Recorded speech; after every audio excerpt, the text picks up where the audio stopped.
CashColorCannabis, a high level of conversation on LivehiphopDaily.tv. I got my first guest in the building, our Music to Smoke To segment, my man DJ Burn. Burn, what's good, man? Hey, what's up, man? Ain't Enjoying nothing. life. How you doing? Man, look, I got a chance to actually see you before with Day One Radio. That's what really made me say, let me see if I can get him to come on my show. I don't want to be greedy, you know what I'm saying? Yeah, Let's that's see if I always, can get man. my man to be on the show, because I was loving the story you was telling about, you know, saying just the whole issue you went through with A$AP Rocky and actually getting payment and getting recognition for your actual work. But I do want to speak about that. But before we even get into that, man, talk to me about how music found DJ Burnwin. Like when did that moment happen? Oh, it was kind of serendipitous, man. Okay. I got a real cool story. I like that word too, serendipitous. That's what's up. When I was like Intelligence. maybe 6, I remember 6 or 7. I was playing baseball. I used to play in Hapeville at the rec center and stuff. And I walked to the car. I remember just telling my mom I was going to walk to the car. And I found a tape of Kilo Ali's Get This Party Started. Talk about an album to like turn you out to music. You know, it was like before then I'd been listening to like 80s music. My mom country, gospel, my dad. And then I heard Kilo Ali and I was like, oh shit. And it changed your life? Hell fucking yeah. I had a story like when I was a kid, my dad didn't allow hip hop in the house at first. And what did it was I found an NWA tape. It literally walking to school one day, NWA tape sitting on the ground, and I played it in my house by myself, and it had the song She Swallowed It on it, and I remember turning it down as low as possible because I didn't want nobody to hear. But my dad eventually came around, thanks to Pump It Up and D Barnes. He eventually came around to hip hop, but I did find the tape myself. That's what's up, man. Shout out to people who used to leave albums just laying on the ground. Apparently that was a thing. Yo, you don't really get that anymore. You're not really just gonna find it. You blessed us. All right, that's what's up, man. So your first experience was you finding that tape of Kilo Ali. When did you decide that you wanted to get into the music side of production and not necessarily be a rapper or be somebody with the mic in front of them? I started off doing mixtapes, so I do like little remixes at the house, just fucking around, and then I ended up selling CDs at school. I do like the rap version of Now. So like whatever the top 15 songs of V103 were, I just put them on a CD and sell those. You know what I'm saying? This is before people were really hip to the internet and all that. So it was like I was kind of in on that. That's what's up. So I just do tapes like that, and I had a homie who, when I got a job at a CD store called Super Sounds, he was like, why don't you try to do like a real mixtape? I was like, what is a real mixtape? Because I listen to like DJ Jelly and stuff like that, like blend tapes. And he was like, just find some artists that have records that you like, get exclusives before they come out, find artists to support in your area. And that's literally exactly what I did. So I started doing this mixtape series called Gorilla in the Trunk. Okay. And I would just get different people to host it and, find different music. That's what's up, man. When it comes to producers, one thing I often hear is they're trying to find their sounds. You know what I'm saying? Like, I'm not sure how hard it is to find their sound, but have you found your sound yet? And if so, like, could you describe what DJ Burnwin's sound would be?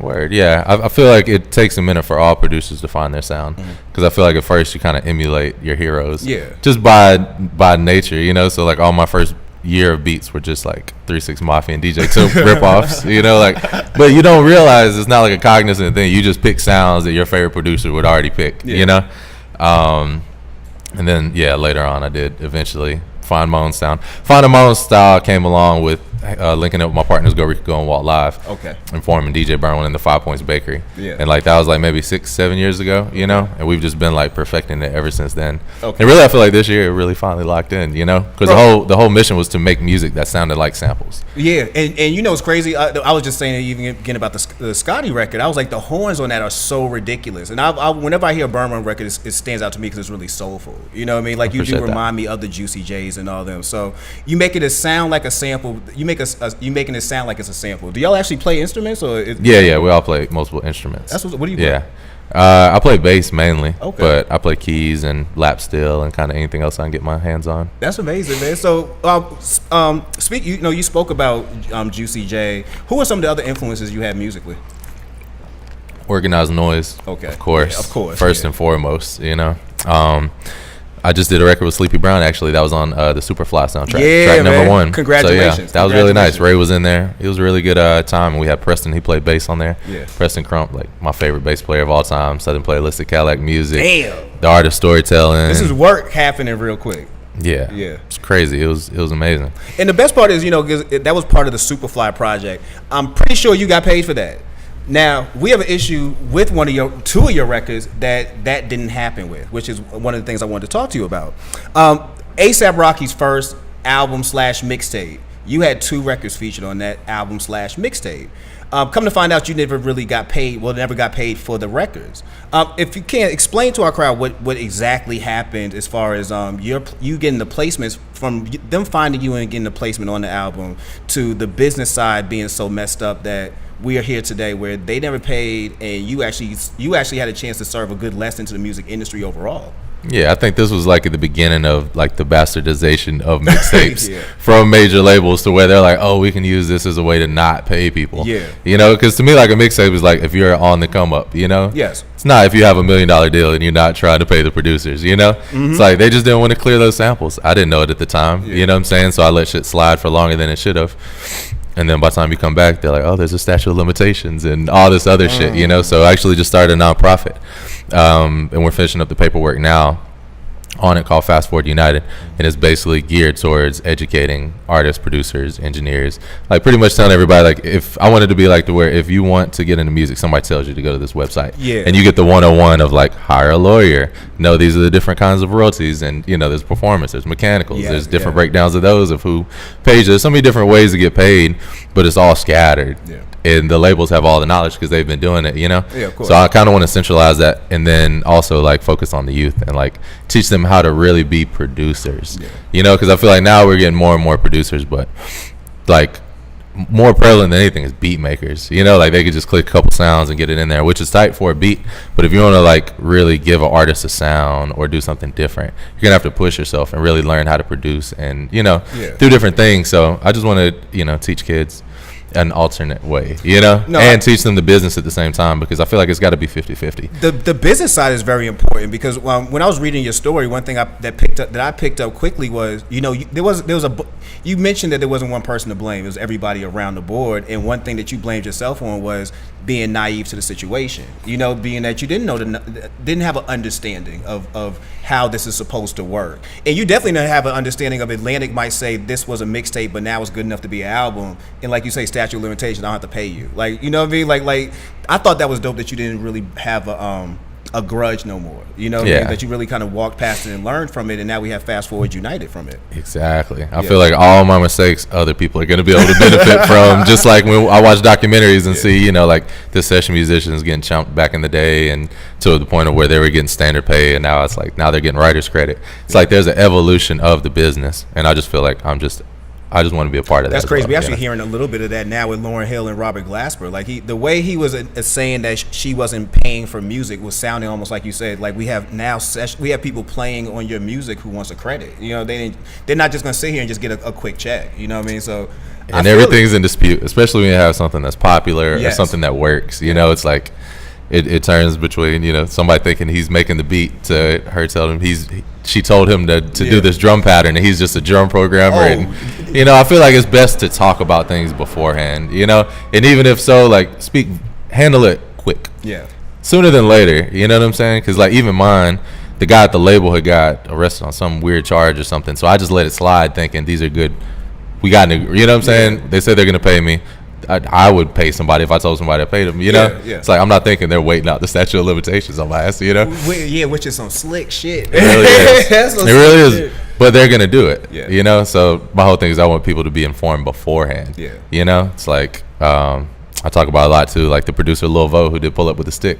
They got him really early too, and like paid him upfront money, and in there had a work for hire clause, basically to where he's not gonna get published in any royalties. He spoke at length about it, but it's like that shouldn't even be able to happen anymore. That shouldn't even be that paperwork shouldn't even be presented. That's crazy, you know. And we were just playing Trinidad James, All Gold Everything, and I know the producer of All Gold Everything had a similar situation as well. Like after All Gold Everything starts moving up the charts the way it did, so people started asking, who did that beat? You know what I'm saying? And next thing you know, he's on Twitter just raising his hand in this crowd like, well, I did. And like you say, it was online, and we had a conversation, but I never really thought about the business side. That's crazy. I'm looking at producers now, and I've always been a fan of producers and DJs. And I'm feeling like I'm watching producers kind of shortchange themselves. especially online when I see people do free beats and I'm making this type of beat and saying stuff like that. What word would you have for producers who are doing things like that, as far as not only just giving out the free beats, but are dumbing down their own sound to just sound like not even now a producers. Now it's like, this is a 21 Savage sounding beat, this is a Rich the Kid sounding beat. Like, what would you say to a producer who's trying to come up and you see them doing such things online?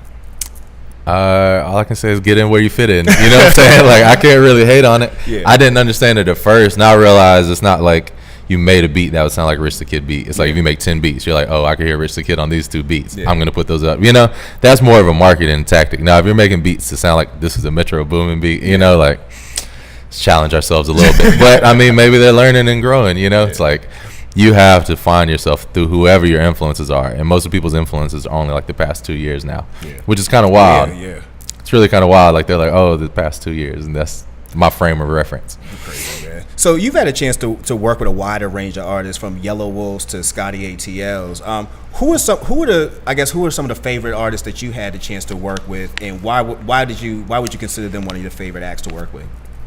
Gucci Mane was fun. Okay, good. That was a good time. Yeah, when we did Chicken Talk, that was pretty fun. And that was pre workout Gucci, like, what I mean? Like, that was full Gucci. Binge. Everybody on binge all the time. Yeah, that was a good time. It was funny. Like, he had hit me up about doing it after he initially turned me down because he didn't understand the concept at all. Yeah. This was like right before 50 Cent really started doing mixtapes. You know? Oh yeah. And then his stuff came out, did well, and I think Gucci put out So Icy. I'd met him before that.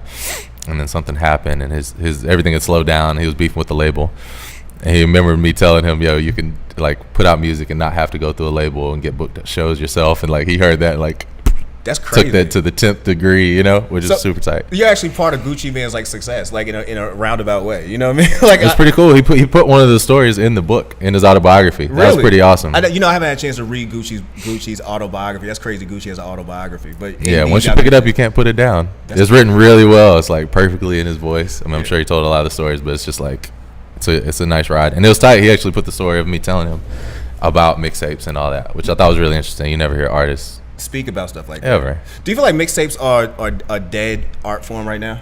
I think they're just evolving. Okay. It's just cooler just to do an album now. Yeah. People got tired of freestyle beats because everybody's rapping. It's like, you're going to have to make an original song. Every once in a while, you'll get off one. You know what I'm saying? Yeah. Like, never say never, but one thing I feel like people like original bodies of work now. Speaking of original bodies of work, I'm to the point now where I listen to songs now and it's hard for me to say I really like this record, because by the time I like this record, I realize why I like it. This was already a record. Like I'm hearing so many songs now just being recycled versions of other songs. Like, I was telling my wife about what was it, Ray Shrummer's the Power Glide song. It took me forever to realize that was 3 6 Mafia. I'm like, wait, that's why I like this record. This is a whole 3 6 Mafia record. Yeah, whole thing. Yeah, whole thing. Like, they don't even play with it. It's so crazy how that passed through. But I would love to see more originality out of producers, man. Like, I can't hate on the 3 6 resurgence though. No. I love hearing 3 6 Mafia, man. It's really tight to see, like, from the Who Run It challenge and all that shit. You're like, what a year, It's great for Juicy J. Hopefully we can get a Project Pat record out of all this, man, or an album out of all this new resurgence of 3 6 Mafia. Yeah, I'm looking to see what DJ Paul does too. He was always one of my favorite producers. I saw he had one on Drake's album. That was pretty tight. Yo, DJ Paul's he's an underrated dude, because he's so in the behind the scenes. Like, Juicy J's in front so much, and Paul's just kind of the guy in Hustle and Flow, Yeah. Like, that's supposed to remember him for. Man, yeah. Let's talk about weed, man. So your name's DJ Burn One. I assume it's because you would burn a blunt. Now, is this true, or did you just you burnt somebody one day? It actually came from burning CDs. I know, right? Okay, Sorry to disappoint. Clever. Okay. Well, it was before I even smoked. I was so he does smoke. Cool. I changed my name. It was like DJ Chaos when I was in like 9th grade, just joking around, and then I ended up. It was like, let me figure out a real one. And I think like 10th or 11th grade, I got a job at the CD store. And I went from like making the mixtapes, like I was telling you, with just different songs, to getting real copies of album early. So I had like trap music advanced like 2 weeks with the real rap, like the real thing. Back in the day. From the distributor, Back in the day stuff. So I was selling those for like $20 a pop, and they were like, man, they were not going for that shit after the $5 mixtape. So I was like, so everybody would just say, burn one, burn me one, burn one. Literally all day at school, people just saying burn one to me. Yeah. And I was like, that don't sound too fucking bad, You really don't. One. That's what's up, man. And then me and my homies put the match lighting from the Chronic together with this guy J.A. from Macon, and literally that match struck twice, and the dude said burn one, just randomly in the middle of a song. That's crazy, man. All right, so I always assumed it was a weed thing, but really it's you were burning CDs to get your little hustle on. But you do smoke. I do smoke. What was the first time that you, I guess, experienced cannabis? Man, a beautiful story about that too.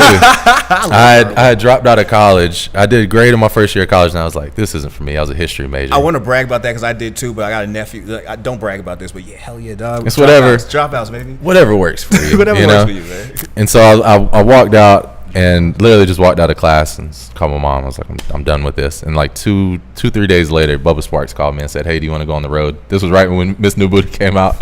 I was like, yeah. And so for like 3 years, we were just gone on the road. But anyway, so I hadn't really smoked or drank up until that point, and then we went to Humboldt, and I was like, when in Rome. Yeah, right. We were like, it was pretty crazy because after the show, everybody just kept giving me weed, so I just had my hands out, and people were just like giving me weed into a hand that already had a bunch of weed. And you were in the best place to do that, because I tell people, don't take free weed from like 5 Points nowhere. Like, you don't never know what's in that weed. But in Humboldt, you go ahead and take that free weed. Yeah, and it was just, I knew it was, when you see the real thing of something, you're like, I know this is the real deal. And so we fucking smoked in the limo on the way back. It was one of the most beautiful paranoid nights of my life. It was a great time. So how does consuming work in your life? Like, do you use it as far as like when you're producing? Does it help with your creativity, or does it help you just relax? Like, how does cannabis work for you? Kind of like a focusing thing. Okay. Because I find I used to take like I never was like ADHD, but taking whatever those pills are they give you when you have ADHD. Was it Ritalin? That's one of them. Okay. But they got another name for one of them. Adderall. Yeah. And it's like that, but then you just feel like you're on meth. You know what I'm saying? It's like, and it is meth. It's amphetamines, you know? Basically. So, but it's like weed just like focuses me. So I could just like zone out in the music for like 3 hours and like not have all types of random noise on my head or just other shit.